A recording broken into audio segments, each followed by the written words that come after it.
Hello everyone, Bong canvas and more পরিবারে আপনাদেরকে আবারও স্বাগত জানাচ্ছি। আজকে শেয়ার করছি একটি চটজলদি টিফিন রেসিপি। বানাচ্ছি গার্লিক ব্রেড। গার্লিক ব্রেড বানানোর জন্য প্রথমে আমি 2 চামচের মতো রসুন কুচি নিয়ে নিচ্ছি।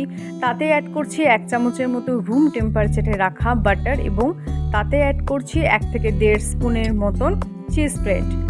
তারপর আমি এখানে হালকা একটু নুন অ্যাড করছি। যেহেতু চিজ খুব সল্টি হয় তাই নুনের পরিমাণটা কিন্তু বুঝে শুনে অ্যাড করতে হবে। ব্যালেন্স করার জন্য আমি একটু চিনি অ্যাড করছি, ব্ল্যাক পেপার এবং চিলি ফ্লেক্স অ্যাড করার পর তাতে দিয়ে দিচ্ছি কসুরি মেথি। কসুরি মেথি আর গার্লিকের ফ্লেভারটা কিন্তু খেতে অপূর্ব হয়, তাই আপনারা কিন্তু গার্লিক ব্রেড বানালে কসুরি মেথি অ্যাড করতে ভুলবেন না।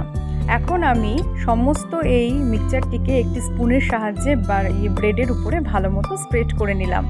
ননস্টিক প্যানে 1 চামচের মতো বাটার দিয়ে আমি একে একে ব্রেডগুলো সেঁকে নিব এবং ব্রেডগুলোকে প্লেস করার পর আমি গ্যাসটাকে সিম করে ঢাকনা দিয়ে দেবো।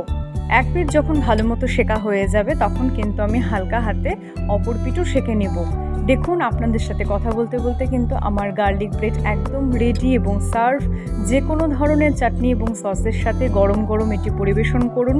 শুধুমাত্র টিফিন নয়, এটি কিন্তু একটি ট্রাভেল ফ্রেন্ডলিও খাবার বলতে পারেন। ট্রাভেলের সময় আপনারা এটিকে অনায়াসে ক্যারি করতে পারেন। আজকের এই চটজলটি রেসিপি আপনাদের কেমন লাগলো অবশ্যই জানাবেন। ভালো থাকবেন সবাই, সুস্থ থাকবেন। দেখা হচ্ছে অন্য কোনো ভিডিওতে অন্য কোনো টিফিন রেসিপির সাথে।